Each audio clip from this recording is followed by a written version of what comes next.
स्वागत है बच्चों आपका हमारे YouTube चैनल पर फास्ट एंड टेकी अकेडमी में। आज बच्चों हम परसेंटेज का पार्ट 4 पढ़ेंगे और पार्ट 4 पर हम आय पर आधारित प्रश्न करेंगे। आय का मतलब होता है बच्चों इनकम। आय का मतलब क्या होता है बच्चों? इनकम। क्वेश्चन भेजना, आज इनकम पे हम क्वेश्चन करेंगे। सबसे पहले बच्चों हम समझ लेते हैं कि इनकम अगर हमें मिलेगी तो हम उसका क्या क्या कर सकते हैं। बच्चों तीन चीज हमारे पास होती है। एक तो इनकम, सबसे पहले हमारी आय कितनी है, फिर एक्सपेंडिचर, हम खर्चा कितने कर रहे हैं, उसके बाद क्या होता है सेविंग। सेविंग मतलब क्या होता है बच्चों? बचत। बचत। और एक्सपेंडिचर मतलब क्या होता है बच्चों? खर्चा।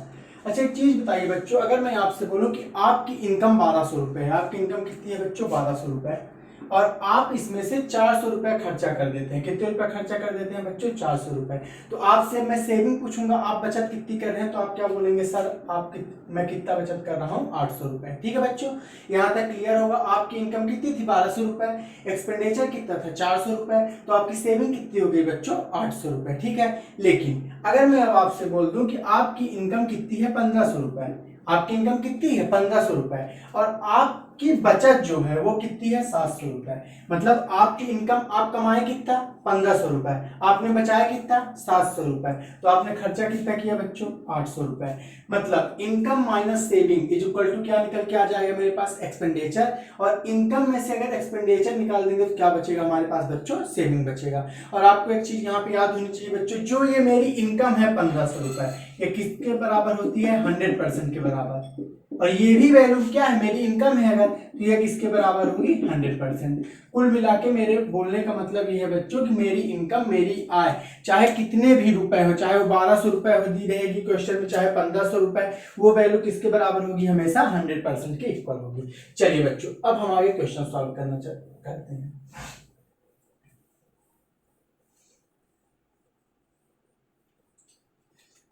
तो चलिए बच्चों, सबसे पहले हम क्वेश्चन नंबर फर्स्ट करते हैं। क्या लिखा है? यदि आजाद की आय राहुल की आय से 20% अधिक है।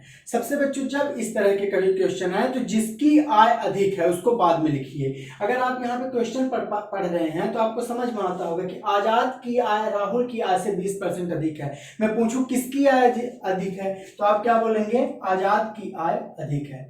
ठीक है, किससे? राहुल की आय से। अब सबसे पहले जिसकी आय अधिक है उसको तो हम मान ही नहीं सकते 100%, लेकिन राहुल सर की आय तो हम मान सकते हैं 100%। अगर मैंने मान लिया राहुल सर की आय कितनी है? 100 है, तो आजाद सर की आय कितनी हो जाएगी? 120 हो जाएगी। क्लियर है बच्चों? क्वेश्चन यही ना बोला जा रहा था कि यदि आजाद की आय राहुल की आय से 20% अधिक है।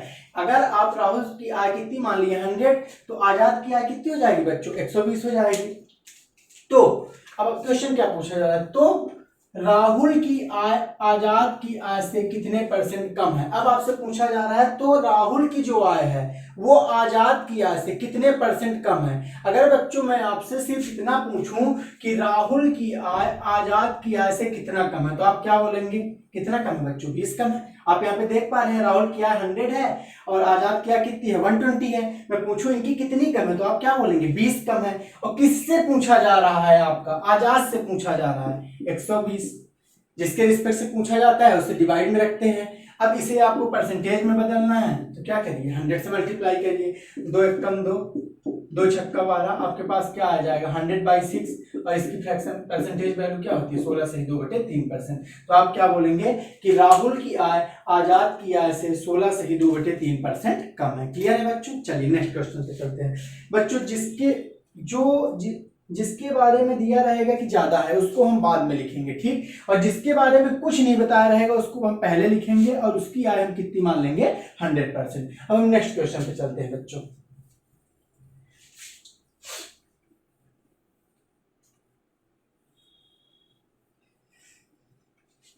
चलिए बच्चों, क्वेश्चन नंबर सेकंड अब आप लोग पढ़िए बच्चों। पहले बच्चों क्या बोला जा रहा है? यदि शक्कर के मूल्य में 25% की वृद्धि हो जाए। अब क्या बोला जा रहा है? यदि शक्कर के मूल्य में 25% की वृद्धि हो जाए। मैं मान लेता हूं पहले शक्कर की कीमत कितनी थी? 100, और 25% की वृद्धि हो गई, मतलब अब शक्कर की कीमत कितनी हो गई? 125। क्लियर है यहां तक सभी को? आगे बढ़िए।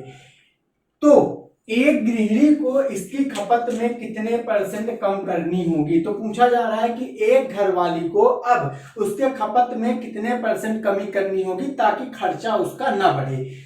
मान लीजिए 100 रुपए वाली चीज कितने में आ रही है, 125 रुपए में, लेकिन आपको खर्च कितना करना, 100 रुपए ही। तो कितना कम करना पड़ेगा बच्चों, आपको 25 कम करना पड़ेगा। और कहां से, 125 से, क्योंकि आज कीमत कितनी है 125। इसको सॉल्व कर लीजिए, 25 से कम 25, 25 पंचे 125 और 20%, कितना आ जाएगा बच्चों, 20% की कमी करनी होगी गृहिणी को अपनी खपत में। चलिए बच्चों नेक्स्ट क्वेश्चन पे चलते हैं। आप बच्चों इन क्वेश्चन को रटने का प्रयास मत करिएगा, बुक में फार्मूले भी लिखे रहते हैं कि x अपान 100 प्लस x इंटू 100। तो आपको फार्मूला याद करने की कोई जरूरत नहीं है, जितने कम हम फार्मूला याद करेंगे उतना अच्छा रहेगा हमें, क्योंकि आपको और सब्जेक्ट भी तो पढ़नी है। चलिए बच्चों क्वेश्चन नंबर 3 हम करते हैं। क्वेश्चन नंबर 3 में सिर्फ इतना कम होगा बच्चों कि 20% यहाँ पे कम कर दीजिएगा और यहाँ पे क्या कर दीजिएगा, अधिक कर दीजिएगा, ठीक है। बाकी क्वेश्चन सेम रहेगा अपना। अब हम क्वेश्चन पढ़ते हैं। क्या बोला जा रहा है, यदि आजाद की आय राहुल की आय से 20% कम है। तो राहुल की आय हम कितना मान लेते हैं बच्चों, 100। तो आजाद की आय कितना हो जाएगी बच्चों, 80 हो जाएगी। यही ना क्वेश्चन बोला जाता है, यदि आजाद की आय राहुल की आय से 20% कम है। अगर राहुल 100 है तो आजाद कितना हो गया, 80। अब आगे क्वेश्चन पढ़िए। तो राहुल की आय आजाद की आय से कितने परसेंट अधिक है। अच्छा बच्चों अगर मैं यहां से पूछूं कि राहुल की आय आजाद की आय से कितना अधिक है, तो आप क्या बोलेंगे, कितना अधिक है बच्चों, 20। और किसके रिस्पेक्ट में इस बार पूछा जा रहा है, आजाद के रिस्पेक्ट में। तो राहुल की आय आजाद की आय से कितने प्रतिशत अधिक है, मतलब पूछा किससे जा रहा है, आजाद की आय से। तो आजाद की आय कितनी है बच्चों, 80 मल्टीप्लाइड बाय 100। 2 एकम 2, 2 चौको 8, क्या आ जाएगा 100/4 और 100/4 की परसेंटेज वैल्यू कितनी होती है बच्चों, 14 से 2/7%। या आप डिवाइड भी कर सकते हैं, सॉरी बच्चों 25%, कितना आ जाएगा बच्चों, 25%। चलिए नेक्स्ट क्वेश्चन पे चलते हैं हम। चलिए बच्चों इस क्वेश्चन में सिर्फ आप इतना कर लीजिएगा कि यदि शक्कर के मूल्य में 25% की कमी हो जाती है, यहाँ पे क्या कर लीजिएगा, कमी कर लीजिएगा। कमी हो जाए तो एक गृहिणी को इसकी खपत में कितने परसेंट अधिक करनी होगी, कितने परसेंट अधिक करनी होगी। चलिए बच्चों अब हम क्वेश्चन करते हैं। क्या बोला जा रहा है, यदि शक्कर के मूल्य में 25% की कमी हो जाए, मतलब पहले शक्कर की कीमत कितनी थी, 100, अब शक्कर की कीमत घट गई, कितनी हो गई, 75।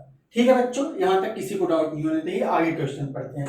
तो एक गृहिणी को इसकी खपत को कितने परसेंट अधिक करनी होगी। अब बोला जा रहा है कि अब शक्कर की कीमत कितनी हो गई, 75, लेकिन घर वाले को 100 ही रुपए खर्च करना है। तो यहां से कितना और खर्च करेगी, 25, कितने परसेंट से बढ़ना है, ये अपनी रिस्पेक्ट वैल्यू हो जाएगी, 75 इंटू 100। 25 से कम 25, 25 3 75, 33 से ही 1/3% क्या करनी पड़ेगी, उसको अपने खपत में वृद्धि करनी होगी। ठीक है बच्चों, चलिए बच्चों नेक्स्ट क्वेश्चन करते हैं हम आज, क्वेश्चन नंबर 5। देखिए बच्चों क्या बोला जा रहा है, यदि एक व्यक्ति अपनी आय का 40% खर्च कर देता है। क्या बोला जा रहा है कि एक व्यक्ति है जो कि अपनी आय का 40% खर्च कर देता है। अच्छा बच्चों व्यक्ति की इनकम कुल कितने परसेंट रही होगी, 100%। 100% में वो 40% खर्च कर देता है। कितने परसेंट खर्च कर दे रहा है बच्चों, 40%। 40% उसका क्या है, एक्सपेंडिचर है। अब जब 100 में वो 40 खर्च कर दे रहा है, इसका मतलब बचा कितना रहा बच्चों, 60%। क्लियर बच्चों यहाँ तक। 100% उसकी इनकम थी जिसमें 40% वो खर्च कर दिए, तो बचा कितना रहा बच्चों, 60%। अब आगे क्वेश्चन करते हैं। 40% खर्च कर देता है और अंत में 600 रुपए बचा लेता है। परसेंटेज में कितना बचा रहा है बच्चों, 60%, और रुपए में कितना बचा रहा है, 600 रुपए। तो हम क्या बोल सकते हैं, 60% की वैल्यू कितनी दी बच्चों, 600 रुपए। यहाँ से आप 1% की वैल्यू निकाल लीजिए, 0 से 0 कैंसिल, और यहाँ से क्या आ जाएगा, 6 कम 6 10। तो आप क्या बोलेंगे, 1% की वैल्यू कितनी है सर, 10 है। पूछा क्या है, उसकी कुल आय बताइए। कुल आय कितनी है बच्चों, 100%। जब 1% की वैल्यू 10 हो गई तो 100% की वैल्यू कितनी हो जाएगी बच्चों, 10 इंटू 100। तो क्या बोलेंगे, उसकी कुल आय कितनी है बच्चों, 1000 रुपए। अच्छा बच्चों अगर इसी क्वेश्चन में अगर आपसे पूछा होता उसका खर्चा कितना है, खर्चा कितना कर रहा है बच्चों, 40%। 1% की वैल्यू कितनी है, 10, तो 40% की वैल्यू कितनी आ जाती है, 400 रुपए। मतलब वो 400 रुपए खर्च कर रहा है और 600 रुपए बचा रहा है। तो उसकी कुल आय कितनी निकल जाती बच्चों 1000 रुपए। ठीक है, जो चीज पूछेगा 1% वैल्यू निकालने के बाद उसके में मल्टीप्लाई कर दीजिए। सबसे पहले आपको टारगेट होना चाहिए कि 1% की वैल्यू निकाल लीजिए। नेक्स्ट क्वेश्चन करते हैं। इस बार क्वेश्चन क्या बोला जा रहा है बच्चों, 20% की वृद्धि के बाद एक व्यक्ति का वेतन 24,000 रुपया हो जाता है। वृद्धि के बाद हो रहा है मतलब उसकी पहले आय कितनी रही होगी बच्चों 100, अब 20% की वृद्धि हो गई मतलब अब उसकी आय कितनी हो गई 120%। और वृद्धि के बाद 120% जैसे ही उसकी आय हो गई रुपए में कितना हो जाता है 24,000 रुपए। 120% की वैल्यू कितनी दी है बच्चों 24,000 रुपए। आप यहाँ से 1% की वैल्यू निकाल लीजिए, 0 से 0 कैंसिल, 12 एकम 12, 12 दूनी 24, कितना आ जाएगा बच्चों 200 रुपए। तो 1% की वैल्यू कितनी आ गई बच्चों 200 रुपए। अब जो भी क्वेश्चन में पूछा हो तो आप निकाल लीजिए। हो जाता है तो उसका पिछला वेतन इजाद कीजिए। पिछला वेतन मतलब कितने परसेंट पूछा है बच्चों 100%। 100% की वैल्यू यहाँ से निकाल लीजिए, 200 इंटू 100 तो कितना आ जाएगा बच्चों, ये आ जाएगा उसका पिछला वेतन। ठीक है बच्चों, अब आप अगर इस 20,000 पे 20% निकालेंगे तो कितना पहुंच जाएगा 24,000 रुपए पहुंच जाएगा। चलिए बच्चों नेक्स्ट क्वेश्चन पे चलते हैं। तो बच्चों हम नेक्स्ट क्वेश्चन करते हैं। आज का कौन सा क्वेश्चन हो जाएगा, क्वेश्चन नंबर 7 नंबर हम क्वेश्चन करते हैं बच्चों। चलिए बच्चों देखिए क्या बोला जा रहा है, एक व्यक्ति अपने आय का 20% यात्रा पर, एक व्यक्ति है जिसकी आय कितनी होगी बच्चों 100%। सबसे पहले तो आपको यही याद रखना है कि उसकी आय कितनी परसेंट होगी 100%। इसमें से अपनी आय का उसने 20% किस पे खर्च कर दिया यात्रा पर, ठीक है, और 10% मनोरंजन पर। 10% किस पे खर्च कर दिया बच्चों मनोरंजन पर, तथा 30% भोजन पर। 30% किस पे खर्च कर दिया बच्चों भोजन पर, और अंत में उसके पास 2800 रुपए बच जाते हैं। क्या बोलता है बच्चों कि एक व्यक्ति है जो अपनी आय का 20% यात्रा पर खर्च कर दिया, 10% मनोरंजन पर खर्च कर दिया और 30% किस पे खर्च कर दिया बच्चों भोजन पर, और अंत में 2800 रुपए बचा लेता है। ठीक है, तो व्यक्ति की आय इजाद कीजिए। बच्चों व्यक्ति कुल कितने परसेंट खर्च कर रहा है पहले ये निकालिए, 20, 10, 30 और 30 60%। 60% व्यक्ति अपना खर्च कर दे रहा है। उसकी इनकम कितनी थी बच्चों 100 में से उसने 60% खर्च कर दिया तो उसने बचाया कितना बच्चों 40%। ठीक है बच्चों, यहाँ तक 60% उसने खर्च कर दिया और खर्च करने के बाद उसने बचाया कितना लिया 40%, और 40% बचाने के बाद उसे बाद में पता चलता है उसने रुपए में कितना बचाया 2800 रुपए। मतलब 40% की वैल्यू कितनी दी है बच्चों 2800 रुपए। यहाँ से आप 1% की वैल्यू निकाल लीजिए, कितनी आ जाएगी 1% की वैल्यू बच्चों 70 आ जाएगी। 0 से 0 कैंसिल हो गया, 4 7 28, 1% की वैल्यू कितनी आ गई बच्चों 70। पूछा क्या है आय इजाद कीजिए, आय कितनी है बच्चों 100%। 100% की वैल्यू निकाली, जब 1% की वैल्यू 70 तो 100% की वैल्यू 70 इंटू 100 तो कितना हो जाएगा बच्चों 7,000 रुपए। क्लियर है बच्चों, एक बार और समझा देता हूं। एक व्यक्ति था वो 20% अपना खर्च कर दे रहा था यात्रा पे, 10% खर्च कर रहा था मनोरंजन पे और 30% भोजन पर। कुल कितना खर्च कर दे रहा था 30, 10, 40 और 20 60, और बचा कितना रहा था 40%। और 40% की वैल्यू रुपए में कितनी दी हुई थी बच्चों 2800 रुपए। यहाँ से 1% की वैल्यू निकालिए, फिर अपनी इनकम निकालिए। नेक्स्ट क्वेश्चन करते हैं बच्चों। चलिए बच्चों क्वेश्चन नंबर 8 करते हैं। बच्चों क्वेश्चन नंबर 7 और क्वेश्चन नंबर 8 में अंतर है, ध्यान से पढ़िएगा। क्वेश्चन क्या बोला जा रहा है कि एक व्यक्ति अपनी आय का 10% यात्रा पर, उसकी आय कितनी थी बच्चों 100%, उसने 10% कितना बच्चों 10% किस पे खर्च कर दिया है उसने यात्रा पर खर्च कर दिया है। ठीक है, 100 का उसने 10% किस पे खर्च कर दिया बच्चों यात्रा पर खर्च कर दिया। अगर मैं पूछूं 100 का 10% यात्रा पर खर्च कर दिया मतलब 10 रुपए खर्च कर दिया, 10 खर्च कर दिया तो उसके पास बचेगा कितना बच्चों 90 बचेगा। क्लियर है यहाँ तक। 100 का 10% उसने यात्रा पर खर्च कर दिया मतलब खर्च कितना कर दिया 10, और बचा उसके पास कितना बच्चों 90 बचा। ठीक है, अब क्या बोला जा रहा है इस 90 पर उसने 20% भोजन पर खर्च कर दिया। मतलब 90 का 20% उसने किस पे खर्च कर दिया बच्चों भोजन पर खर्च कर दिया।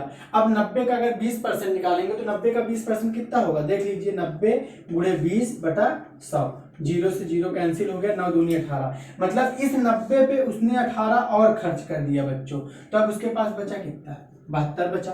ठीक है बच्चों, यहाँ तक आपको कोई डाउट नहीं होना चाहिए। अब आगे चलते हैं। इस 72 पर भी उसने क्या किया है बच्चों कि 25% किस पे खर्च कर दिया है? मनोरंजन पर। 25% किस पे खर्च कर दिया है? मनोरंजन पर। अब अगर 72 का आपको कितना निकालना पड़ेगा? 25%। जब आप 72 का 25% निकालेंगे तो ये कितना निकल के आएगा बच्चों? 18 निकल के आएगा। ठीक, मतलब 72 में से उसने 18 और खर्च कर दिया, तो उसके पास कुल बचा कितना बच्चों? 54%। मतलब उसके पास कुल कितने परसेंट बच के आ रहा है पैसा? 54%। और उसके बाद बताया जा रहा है कि और अंत में वह कुल 5400 रुपए बचा लेता है। मतलब परसेंट में कितना बता रहा है? 54%, और रुपए में कितना बचा रहा है? 5400 रुपए। तो यहाँ से हम बोल सकते हैं कि 54% की वैल्यू किसके बराबर हो जाएगी बच्चों? 5400 रुपए की। यहाँ ऊपर लिख दे रहा हूँ। यहाँ से हम क्या बोल सकते हैं? 54% की वैल्यू किसके बराबर हो जाएगी बच्चों? 5400 रुपए की। यहाँ से हम 1% की वैल्यू निकालेंगे बच्चों, तो 1% की वैल्यू कितनी आ जाएगी बच्चों? 100। अब जो भी क्वेश्चन पूछा हो, क्वेश्चन में क्या पूछा है कि उसकी आय क्या है? आय कितनी परसेंट है बच्चों? 100%। तो यहाँ से 100% की वैल्यू निकाल लीजिए। 100 इंटू 100 इज इक्वल टू क्या आ जाएगा बच्चों? 10,000। ठीक है बच्चों, अगर यही इसी क्वेश्चन में ये पूछा होता बच्चों कि उसने यात्रा पर कितने रुपए खर्च किए, तो आपको पता है यात्रा पर कितने रुपए खर्च किया है बच्चों? 10% किया है, और 1% की वैल्यू आपको कितने रुपए आई है? 100। तो आप 10% की वैल्यू निकाल लेते तो कितना आ जाता बच्चों? 100 इंटू 10, तो कितना आ जाता बच्चों? 1000 रुपए। तो आप बता सकते थे कि उसने यात्रा पर कितने रुपए खर्च किया? 1000 रुपए। अगर बच्चों यहीं पे पूछता कि उसने भोजन पर कितना खर्च किया, तो आप कितने परसेंट निकाल लेते बच्चों? 20%। 1% से मल्टीप्लाई करते थे। ठीक है बच्चों, चलिए आज के लिए इतना ही बच्चों। अगर वीडियो पसंद आया होगा तो लाइक करिएगा, सब्सक्राइब करिएगा और शेयर करिएगा। बच्चों जो ऑनलाइन स्टडी कर रहे हैं हमारे चैनल पर, उनके लिए हमने एक व्हाट्सएप ग्रुप बनाया है। उसमें बॉयज और गर्ल्स का ग्रुप अलग अलग है। उस ग्रुप में आप अगर कोई जॉब आती है तो उसका नोटिफिकेशन शेयर किया जाएगा। अगर आपसे फॉर्म फिलअप नहीं करते बनता तो उसका नोटिफिकेशन शेयर किया जाएगा, और आपको वहाँ पे वीडियोज की लिंक प्रॉपर अवेलेबल कराई जाएगी। तो जो बच्चे हमसे जुड़ना चाहते हैं, हमारे इस नंबर पर अपना नाम मैसेज कर दें। यहाँ पे गर्ल्स और बॉयज का अलग अलग ग्रुप है बच्चों। ठीक है बच्चों, थैंक यू।